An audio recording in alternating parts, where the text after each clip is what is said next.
बेसब्री से इंतजार बहू को घर लाने, बस कुछ रुकावट जो शादी से पहले आना बहुत जरूरी है। आपको समझा रही हूँ, इस मामले में टांग नहीं अड़ाइए। अगर चाहते हो तो जान बख्श दो, जान देनी पड़े तो सही। Hello friend, drama serial Duniyapur भी अब अपने इख्तिताम को पहुंचने वाला है। इस ड्रामे की हराने वाली एपिसोड बहुत ही धमाकेदार होती है जो देखने वालों को हैरान कर देती है। इस ड्रामे की एंडिंग भी बहुत ही शॉक करने वाली है क्योंकि इस ड्रामे की सेकंड लास्ट एपिसोड में हम देखने वाले हैं कि दादी ने शामिर को बता ही दिया कि आदम और नवाबों के दरमियान दुश्मनी की असल वजह उनकी इज्जत है जिसे नवाब ने दागदार किया था। वजह जानने के बाद शामिर का खून खौल उठा था। अब उसे सच में अना और नवाब से नफरत हो जाएगी, उसके अंदर का जानवर जाग जाएगा। इधर नौरोज आदम ने भी दुनियापुर से पुलिस को निकलवा दिया था। अब उसे पुलिस की तरफ से रुकावट का कोई भी अंदेशा नहीं था।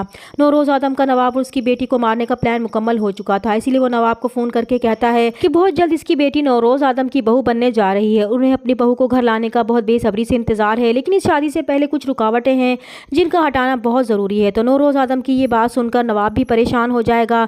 नवाब जानता है कि नौरोज आदम कभी भी कुछ भी कर सकता है। इसे अंदाज़ा हो चुका था कि नौरोज आदम के दिमाग में ज़रूर कोई ऐसा प्लान है जिसकी वजह से उस शादी का बेसब्री से इंतजार कर रहा है।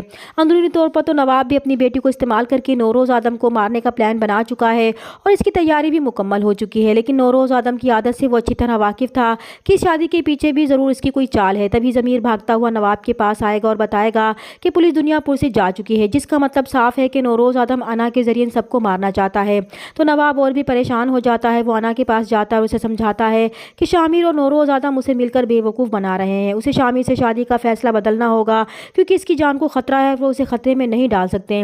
नौरोज आदम को वो किसी और तरीके से भी मार सकते हैं, लेकिन अना अब भी अपनी जिद पर अड़ी रहेगी। वो अपने बाप से कहती है कि चाहे कुछ भी हो जाए नौरोज आदम को वही मारेगी। वो सब जानती है, लेकिन इसके बावजूद भी वो उस घर में जाना चाहती है और अपनी माँ की मौत का बदला लेना चाहती है। फिर इसमें चाहे इसकी जान ही क्यों न चली जाए, इसे परवाह नहीं है। इसलिए बेटी होने के नाते वो इन्हें आखिरी बार समझा रही है कि वो इस मामले में अपनी टांग नहीं अड़ाएंगे क्योंकि वो ये सब कुछ सोच समझ कर रही है। दूसरी तरफ जब शामिर को मालूम होगा कि मीर हसन इसके बाप की कैद में है तो वो उसे आज़ाद करवाने के लिए अपने बाप के पास जाता है। तो नौरोज आदम उसके सामने एक शर्त रखता है कि एक कीमत पर वो उसकी जान बख्श सकता है। तो शामिर वो कीमत पूछेगा तो नौरोज आदम जवाब देगा कि अगर वो चाहता है कि वो इसकी जान बख्श दे तो उसके बदले में उसे एक जान देनी पड़ेगी। जब शामिर सवाल करेगा कि उसे किसकी जान लेनी है, तब नौरोज आदम शामिर से कहेगा कि नवाब को तो वो मार देगा लेकिन उसकी बेटी को वो मारेगा और ये उसे अपना आखिरी इम्तिहान समझे। तो शामिर अपने बाप की बात मान लेगा और फिर वो मीर हसन के पास जाएगा और उसे आज़ाद करेगा।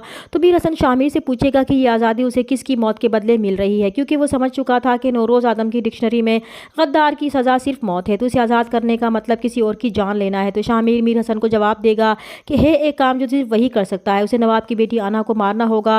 वो जानता है कि वो ये काम आसानी से कर सकता है। तो मीर हसन भी अना के पास जाएगा और उस पर गन तान लेगा। तो अना हैरान रह जाएगी। वो अना से कहेगा कि उसे मारना नहीं चाहता लेकिन उसे ये सब करने के लिए मजबूर किया गया है।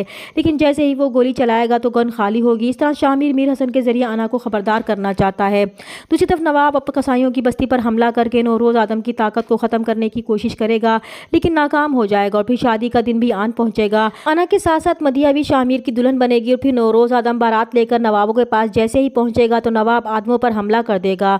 तो नौरोज आदम और शामिर भी जो अपने दिल में बदले की आग लिए पूरी तैयारी के साथ आए थे, वो भी नवाब का डट कर मुकाबला करेंगे और फिर इन दोनों के दरमियान घमसान की जंग पड़ेगी। दोनों की कोशिश होगी कि अपने अपने दुश्मन का खात्मा कर सकें। चैनल पर नए तो प्लीज़ चैनल को सब्सक्राइब कर दें। मिलते हैं नेक्स्ट वीडियो में, तब तक के लिए अल्लाह हाफिज़।